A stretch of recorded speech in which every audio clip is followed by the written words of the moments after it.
What is going on, guys? My name is Coast Child, YouTube channel Doncaster Born, but built for theme park news, and welcome to the Coast Child theme park season previews and reviews playlist. This is the trip review. Finally, we've got it up. The reason I've been holding it off is because we've had loads of theme park newsroom updates, so haven't really found the time to film the trip review. A little bit of a trip update. On Friday afternoon, I will be down at the Deep in Hull, so if you're down there, make sure you come and say hi. To be fair, I'm in Hull all day doing something for the podcast, which is another project that I'm doing on this. And then in the afternoon, I'll be at the Deep. So if you're at the Deep this in the Friday afternoon this week, hello to you if I see you there. But this is the Alton Towers trip review from the trip. You know, it was only about a week ago now, so well, just over a week ago. So it's only just started brightening up outside. It always does that when I start filming. So we're going to sort of be going over like a rundown of all the attractions that I did on the trip, and sort of a look at what else we saw on the trip as well as sort of giving you a look of my merchandise, because I've got 3 pieces of merchandise. I've got 2 resins on my desk in front of me. I've also got a special piece of merchandise which I got after the trip as a little late birthday present kind of thing. So let's start off with the attractions that we did on the trip. So first off, I'm going to talk about the Smiler. Now, the Smiler, for those of you who don't know, it's a Gerstlauer Infinity Coaster that opened at the park in 2013. In fact, I did do it on its opening year, and it was alright at first. It was a good coaster at first. And like Soar the Ride, people say Soar the Ride's unrideable. I'll judge that when I experience it, whenever I experience it. Next. Gerstlauers, especially in the UK, some Gerstlauers, or most Gerstlauers, don't tend to age well. And this is the case with the Smiler. It did not age well at all. The front row, for my first ride, I had 2 rides on it. I had the first ride and the second ride. The first ride, I did it on the back row, unfortunately, which was to be fair, actually, the back row was what I was hoping to get, because obviously you get assigned seats, and I was hoping for the back row, to be fair, because I want to see if it improved from last year, because last year it was unrideable. Now, this is the craziness of how the Smiler can merge your mind, right? The first section was rougher than the second section of the ride on the first go, on the back row. And then I went on the second ride. Obviously, it had a bit of a temporary delay for about 20 minutes, I think it was, when it was down. So I was waiting in the queue for a bit longer. I was in the queue when the queue closed, so I was already in line for my ride. And it was down for about 15-20 minutes, so I had to wait around the queue line about then. And then we got onto the second ride. I was in the same seat on the back row, and then the second section was just as rough as the first section from the first ride. So the first section got even rougher from last year. Second section was better than the first, but still quite rough. The second section was just as rough as the first section. It's like that ride just can't coexist at all with both sections. So yeah, Smiler's just not a really good ride at all at the moment. I'm glad that Wicker Man's back open, actually, because obviously, like I said in the past, I would like to get out there for Scarefest this year. Obviously, it would be nice, but I can't confirm that yet. But if I can go there for Scarefest, I'll definitely be getting back on Wicker Man and see if Smiler improves at Scarefest, because I don't think it did very well this year in the summer season. So that was the Smiler. Obviously, I didn't do Rita, Spinball, 13 or Galactica. The queues are too big, and there wasn't enough time. So those words weren't on the agenda. But again, if I go to Scarefest, it's an excuse to get those rides in. Obviously, Galactica being a flyer that first opened as Air in 2002, changed in 2016 to Galactica to include virtual reality. Obviously, the VR is now off. Rita opened in 2005. Interesting fact about Rita. It was the Plan B option after the Cross Valley Woody coaster was denied. So, big interesting fact there. 13, of course, replacing the iconic corkscrew roller coaster. I do remember doing the corkscrew. Got rough, but it was an iconic coaster. It had its history. So, yeah, very happy about that. And, of course, Spinball, you all know about Spinball, 2004. Marathon spinning coaster. Obviously, like I said, if I get to do Scarefest this year, and do all the mazes, etc., I'll definitely get those 4 main coasters in the trip. So moving on then to another ride that I did, and that was Nemesis. Now Nemesis, back to being its best, 25 years in operation, and it still runs like it's only been operating for about a year. It looks amazing, it rides amazing. Because Wicker Man was down for that day, Nemesis is now my top coaster, only just over Wicker Man. Hopefully, Wicker Man returns to my top coaster if I go back at Scarefest and it is operating at Scarefest, which it should be doing. It's back operating now, so I'm damn sure it's going to be operating at Scarefest. But like I said, if I do get down to Scarefest this year, hopefully Wicker Man will be back to being my top coaster by the end of this year, if I make that second trip to Towers around Halloween time.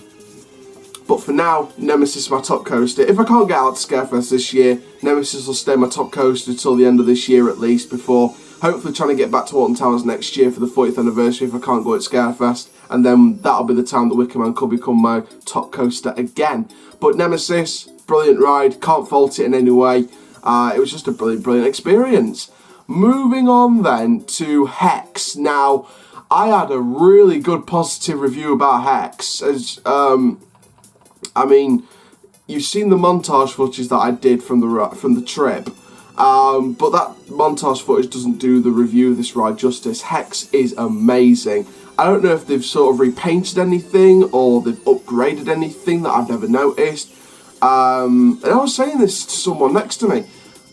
It looks and it feels a hell of a lot better than it did. Obviously, it went through the Towers Living Air program throughout the 2016 season and reopened in 2017, along with the brand new Cuckoo Cars driving school, of course, the old Peugeot driving school.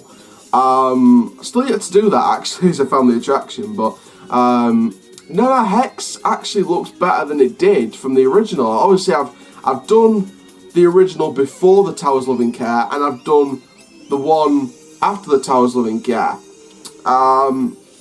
And both versions are equally as good, but I think the Towers Living Care version is better.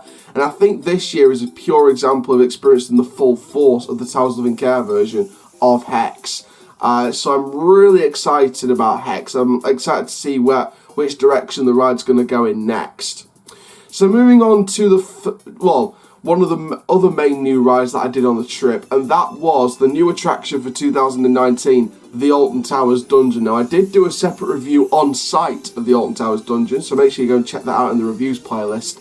The Alton Towers Dungeon was, I think, a really impressive investment. Obviously, I personally had a childhood connection to the last years of Toyland Tours and the full lifespan of Charlie and the Chocolate Factory the ride. I had a big emotional connection to both versions of that attraction. And like I said at the beginning, I was very sceptical when they announced the ride back in August last year.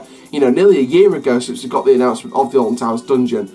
I was very sceptical about the announcement because I felt like they were taking out a childhood classic and bringing another Merlin brand into that attraction. Obviously, people are still saying that it won't last a few years. It's a temporary investment until something permanent comes in as part of a whole Cloud Cuckoo Land re-theme.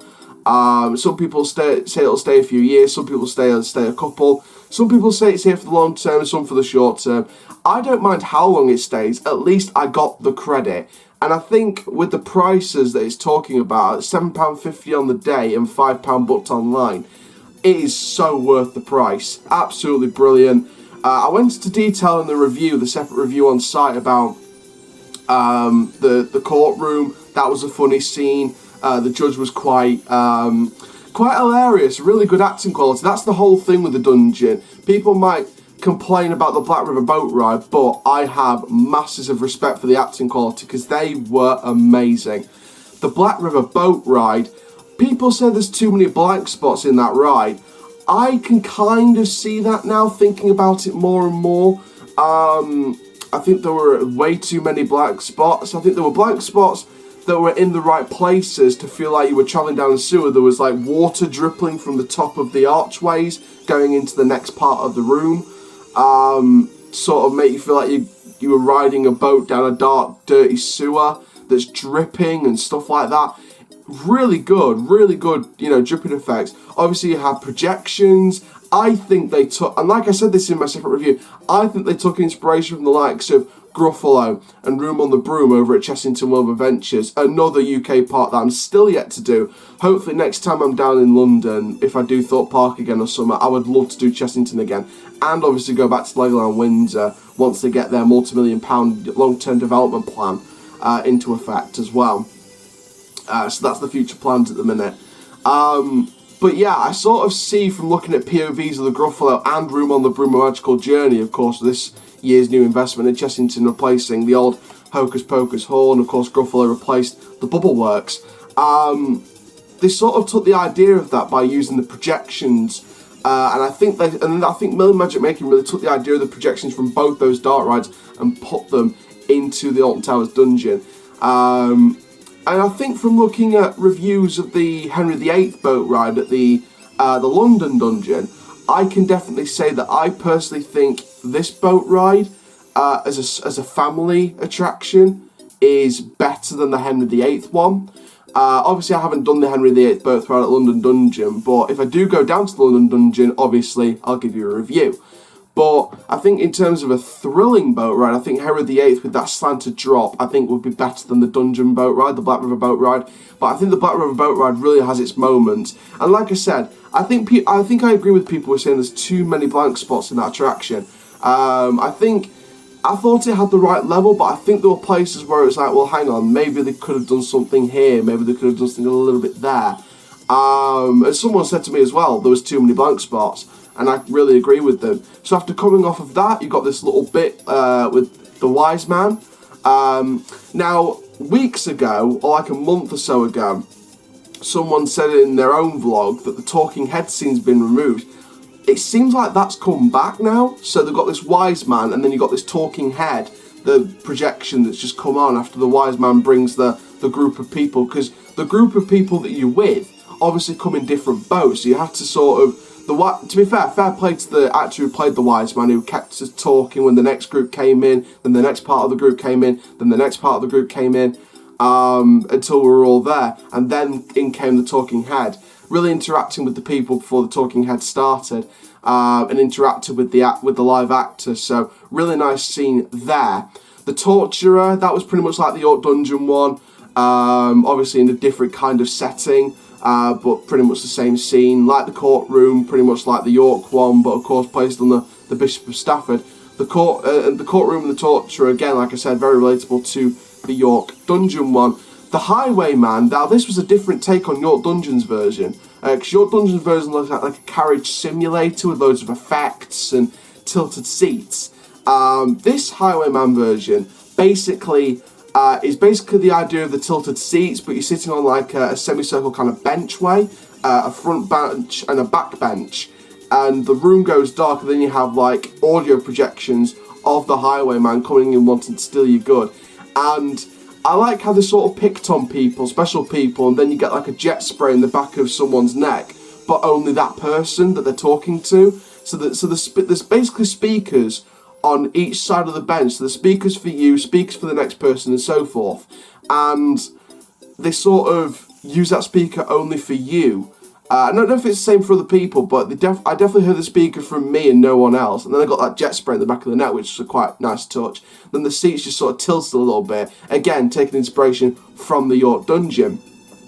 And I think that was quite a nice way to do that. And then, of course, moving into that final scene from Molly Lee, the Witch of Burslem Cottage, the Haunted Cottage scene. And I thought that was really good as well, the moving objects. Again, I think that was an inspiration from The Curse of the Witch, which, of course, I experienced at the York Dungeon. Thank you very much again to York Dungeon for inviting me on that day back in April. Really good to interview the marketing manager and so forth. Very good day of my life. But again, like The Curse of the Witch show at York Dungeon, I think they really took inspiration from that with the moving objects and the live act with the strobe lighting. I think it was really, really good and very nicely done.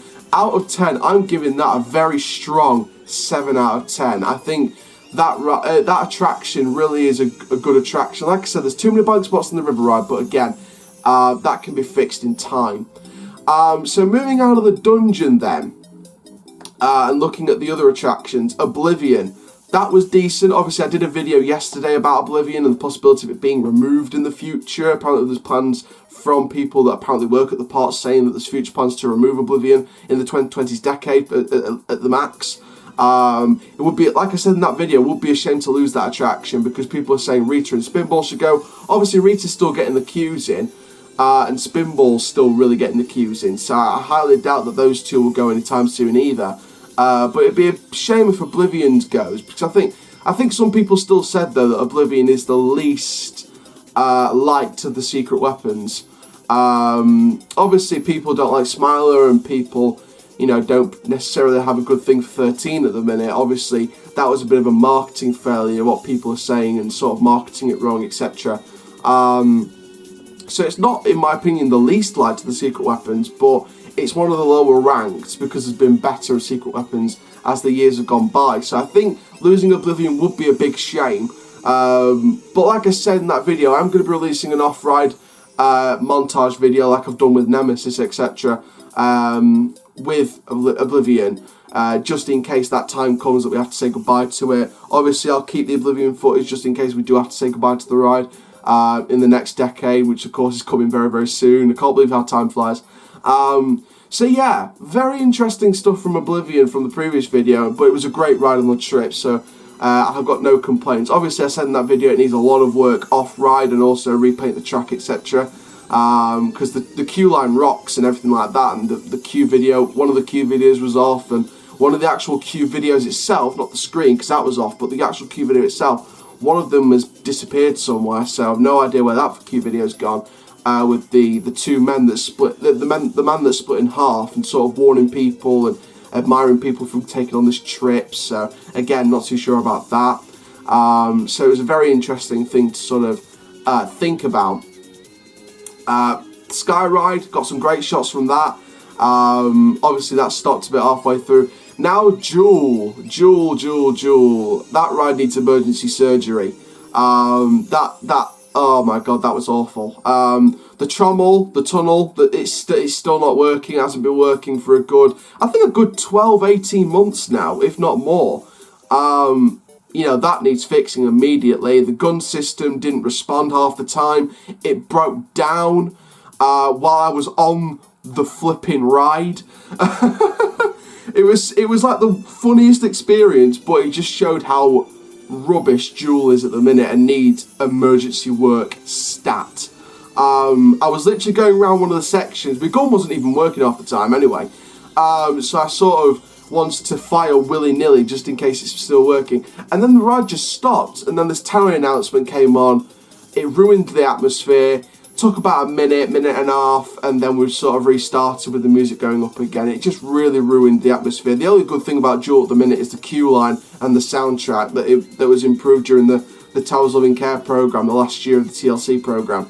That's the only good bits about the ride at the minute, unfortunately. I want to stay neutral and stay positive about things, but I really can't be positive about Jewel at the minute. It just needs emergency work. As what people are saying about Tomb Raider at Chessington, that needs work as well. So there we go. So that's all the attractions basically I did on the day. I had a quick sort of glance at Spinball. It looked busy, looked like it was running smoothly. CBeebies Land, I had a quick glance walking past that on the way out onto Towers Trading. You know, and that looks like alright. There was a few paint jobs that's needed here and there, but I think they'll probably do that over the close season this year. Speaking of Towers Trading, I did pick up 3 pieces of merchandise. Now, one was a late birthday present because it was my 19th. But I've got 2 pieces of merch from the trip and then a late one as a late birthday present. So I'm going to show you guys the merch. So you got this first of all, which is the Hex resin. I've got 2 resins and a special piece of merch. So just sort of have a look there. So you got the Hex logo sort of at the bottom, and you got the towers. Then if you sort of look around, you sort of got vines sort of attached to each side of the resin. Very, very nice. And to celebrate Nemesis' 25th birthday, I got my first Nemesis resin. Now, actually, to be fair, I do still have this one, which is the small one. I've had that for a few years. Obviously, it's not sat next to my next to my other 2, which of course is the original Air one and the Wicker Man one, which are very nice indeed.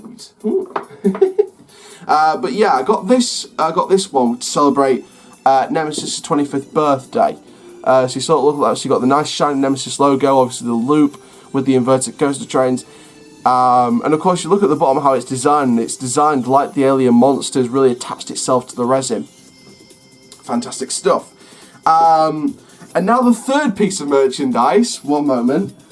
And this is my late birthday present. And it's this. It's my brand new uni rucksack, which is themed to the Wicker Man.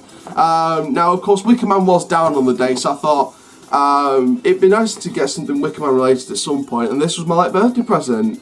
I said I wanted it a few weeks back, and I finally got it as a late birthday present. So this is the Wicker Man rucksack. Obviously, the Wicker Man logo just over there.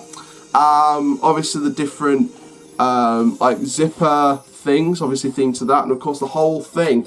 Literally, I'm not lying. Inside and out, it is all Wicker Man. It's literally Wicker Man inside as well as outside. So very nicely manufactured rucksack from Alton Towers. So there we go. So that is literally everything from the Alton Towers trip. Really good trip overall. Obviously, I was a bit sad with Wicker Man being down, and of course I was lucky with Nemesis because that ended up being down, but then it was back open again just after a day. So no real hiccup there. Of course, I was looking around for Scarefest updates. Subspecies is coming along really well. I didn't get any pictures of it, unfortunately, but the crates are sort of all around the towers at the minute. They're very nicely designed. Nothing from the attic terror of the towers, and the courtyard has not yet been closed off for Darkest Depths, which is most likely where the raid's going to be located, replacing the Welcoming being chosen. Oldville Mine Tours, didn't see anything from that. I've got a feeling that'll be closed off and getting constructed, but I think I've seen some stuff recently about that site sort of being edited a little bit, so hopefully that comes on really well over the next few weeks. And of course, Project 42. Now, obviously, as I've seen on my Instagram, I did take a shot of Project 42, a couple of shots. Obviously, the tank's still out there and it's still all set up, so hopefully that'll be back open for Scarefest. Well, it is going to be back open for Scarefest because the lineup's already been announced, but hopefully they'll be doing a little bit more extra work, maybe to sort of edit the area around Project 42, ready for Scarefest and sort of preparing for the event. So, but again, that'll be sort of done in the next few weeks. I wouldn't suggest it be doing I'd probably say maybe September they'll start doing some edit work around that area, preparing for Scarefest, lighting, etc. So there we go. So that's basically everything from the Alton Towers trip. I was really happy with the trip. Obviously, it was a great trip for me, and I had a brilliant time. Thank you very much for watching the Alton Towers trip review. Make sure you like, comment, subscribe, and click the notification bell so you never miss a YouTube video. And for now, guys, my name is Coast Chai, YouTube channel Doncaster born but built for theme park news. Keep living the coast life, and I'll see you guys in the next video soon. Take care. Have an awesome day, my friends.